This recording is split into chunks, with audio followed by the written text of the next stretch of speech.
you feel cool night after night. And now Tempur-Pedic is ranked #1 by J.D. Power in customer satisfaction with retail mattresses. Learn how Tempur-Pedic can transform your sleep today. As a human ski lift, there's only one way to refuel. The DQ $6 meal deal. Entree, plus a refreshing Coke, fries, and sundae. All full-sized. Just like that hill. DQ. Happy tastes good. We got a great fight coming your way. Julian J-Rock Williams stepping into the ring to defend his title against Jason Rosario. It is the Super Welterweight World Championship Saturday, 8 Eastern on Fox and the Fox Sports app.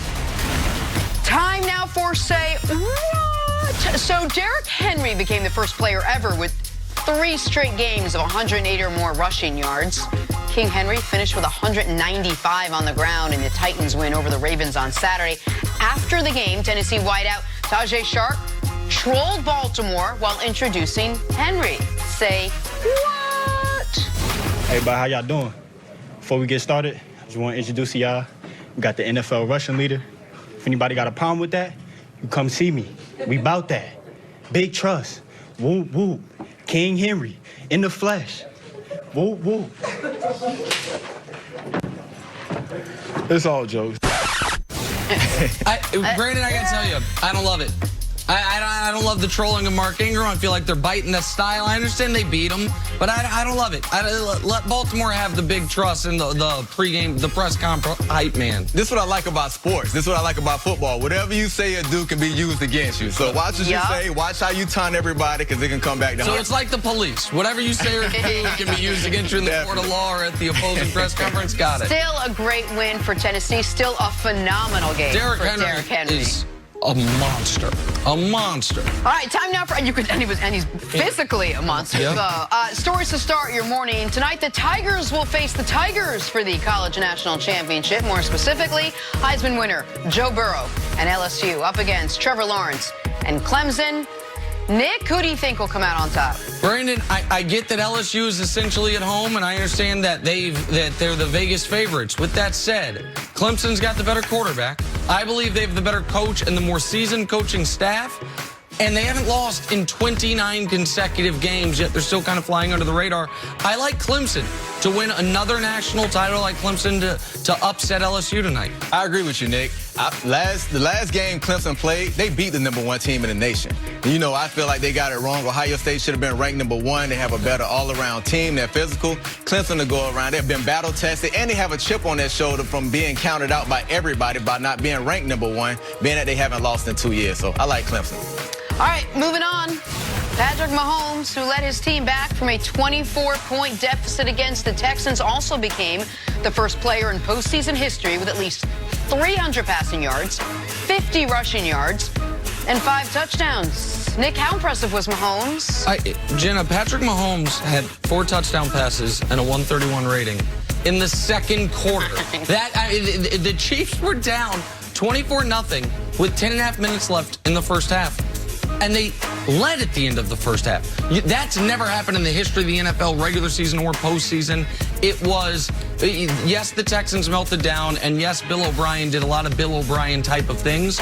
But the story of that football game was the best player in the entire NFL put an entire organization, a cursed organization at times, on his back and carried him to a dominating victory. Whenever you throw for that many touchdowns in a quarter, and it's not surprising, everybody in the nation knew, like, that's Patrick Mahomes. That's what should happen when you have Patrick Mahomes. That lets you know about this player. It feels like his arm is a jugs machine. Whenever he let it go, the receivers know it's going to hit them in the chest every time. So whenever you have Patrick Mahomes on your team, you always have a chance to win.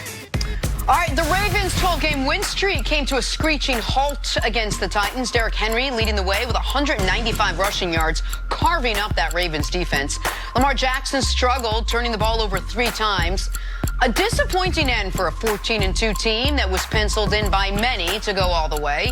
Nick, how much did this surprise you? The Titans blowing them out and dominating the game the way they did, leading from start to finish, was very surprising.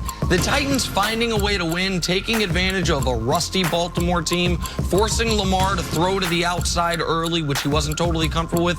That didn't surprise me. I thought the Titans could keep this game close, assuming they didn't let Baltimore jump out all over them. Instead, the opposite happened. They jumped out all over Baltimore, but nobody thought they were going to win by 2 touchdowns, which is what they did. What surprised me most was the way they've been explosive all year. I know they're missing Mark Ingram, but just it felt like their offense came to a halt. It felt like they wasn't in sync, and you never seen that from the Ravens this year in their defense. Their defense was their exclamation point on this team, and their defense folded. They knew Derrick Henry was going to get the ball, and they couldn't stop him like no one else in the playoffs did this year. So, yeah. And a team that was perfect this season on 4th and 1 went for it twice on 4th and 1, which I think were good decisions, and failed both times. Just killers. All right, on to the Vikings. They took on the 49ers. San Francisco defense was all over Kirk Cousins, sacking him 6 times, picking him off once. The Niners will now host Green Bay Sunday on Fox with a trip to Super Bowl 54 on the line. Brandon, is it time for everyone to acknowledge that the 49ers are actually a great football team? All season long, every couple of weeks, we were like, oh, is this the real 40? Are they for real?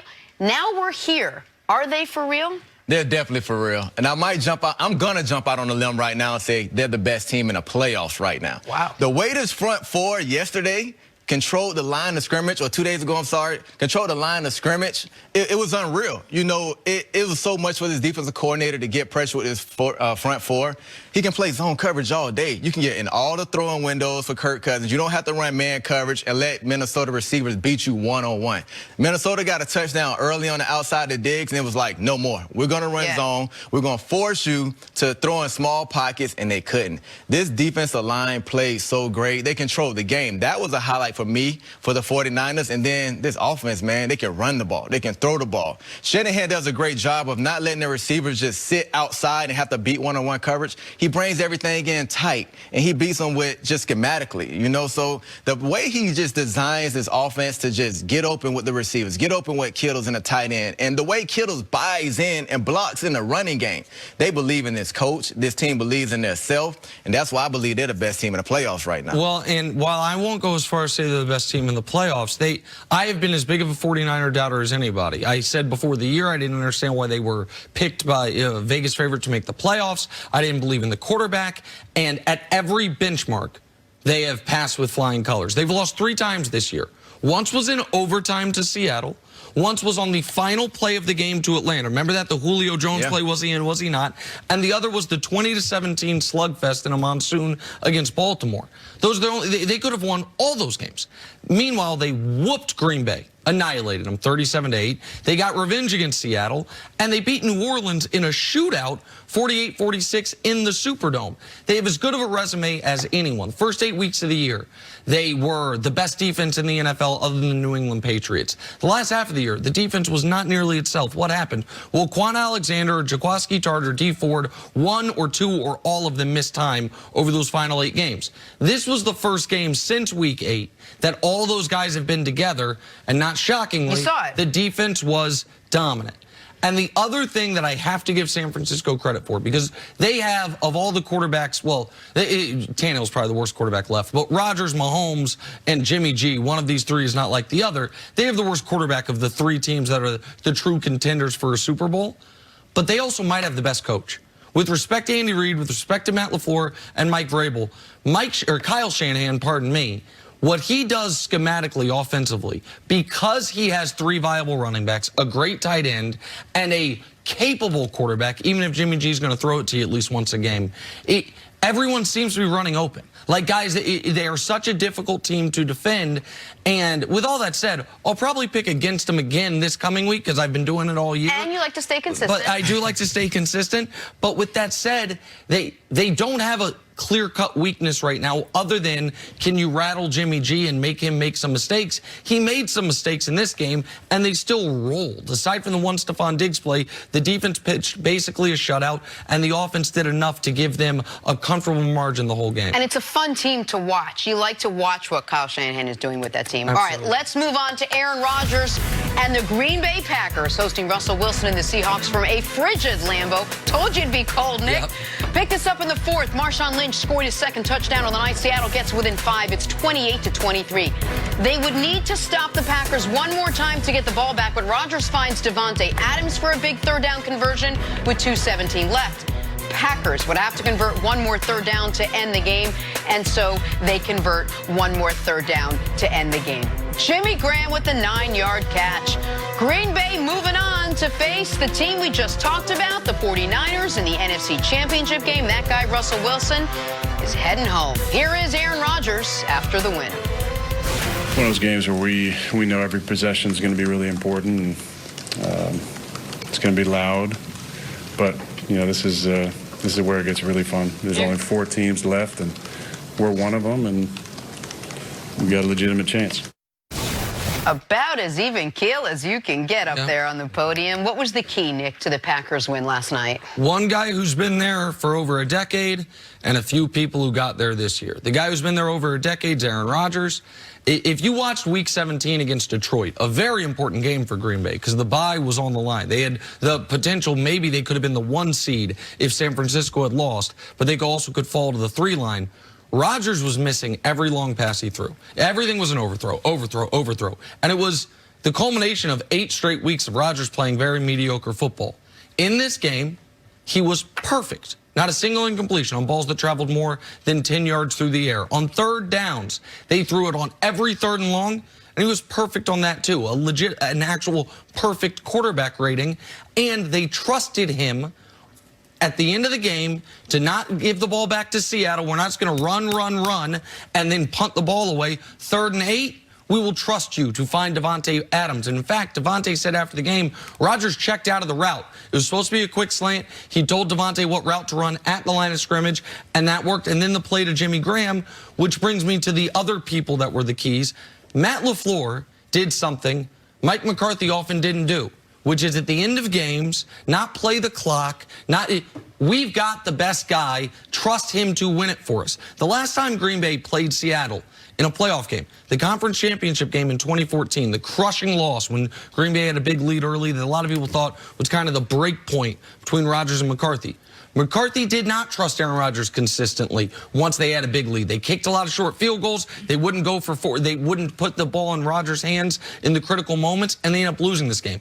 LaFleur put it in his hands at all the critical moments, and the last person who's also new is Preston Smith. When it looked like Seattle could mount a comeback, 3rd and 5, down 5, just the spot Seattle loves to live in, Preston Smith comes flying in off the edge to sack Russell Wilson. Seattle never touched the ball again. That's how Green Bay advances back to the conference championship game, Brandon. You mentioned, I feel like LaFleur did a great job giving the ball to your best player and letting him win the game. That's what you need to do to win games in the playoffs. A guy who's been there before, a guy that you know, that you trust, that's not going to make a key mistake, put the ball in his hand, and, you know, Aaron Rodgers rewarded him. You know, I can pick up this 3rd and 8. I can pick up this 3rd and 9. But the key to this game for me was his defense. That's one thing Aaron Rodgers never had these past couple years, a defense that can step up and get stops when they needed to. You alluded to Preston Smith making big plays. Zadarius Smith making sacks at the beginning of the game. They had Russell Wilson running for his life the whole game trying to make throws on the run. So I feel like this defense, the way they stepped up, Jair Alexander challenging these guys on the outside, let everybody know, hey, Aaron Rodgers doesn't have to have the LeBron syndrome anymore. Like, you're better than everybody, win it by yourself. Like, no, this guy needs help. We're going to get him help on the defensive end, and that's what's going to make sure that you guys can sum up wins in the playoffs. The defense played well. Now's the key to the win for me. Nick, you had the Packers. You still have them in the Super Bowl. You've had it very early Packers Chiefs was my preseason pick. But you have had some questions about them over the last couple of weeks because of the way Aaron Rodgers has played. Aaron Rodgers reiterated in his post-game press conference, as he has all season long, look, no one really believed in us. It was nice to see the fans out there rooting for us. I don't know how many of them. Do you have more confidence in them? From what you saw yesterday, now that Aaron Rodgers has taken more of the sort of the front role in the win? It was great to see Rodgers play a great game. He was also my preseason pick to win league MVP. He won't get a single MVP vote, and even if they did a 5-man ballot, he wouldn't get a single MVP vote. He was not very good the second half of the year. And had they lost this game, you'd say, okay, next year he turns 37. Are they going to have a bye again? They've only had 3 his whole time there. Are we in a different phase of his career? And the fact of the matter is we are in a different phase of his career. He's no longer the best player in the league, but he is still good enough to dial up what he dialed up against Seattle yesterday.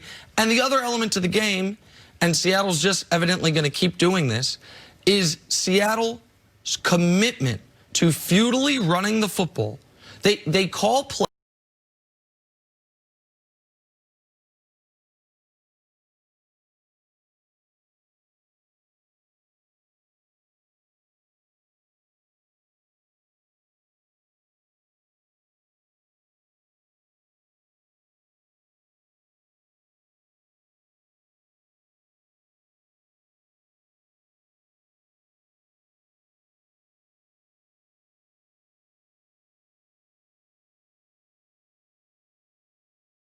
because their commitment to running the ball with no success.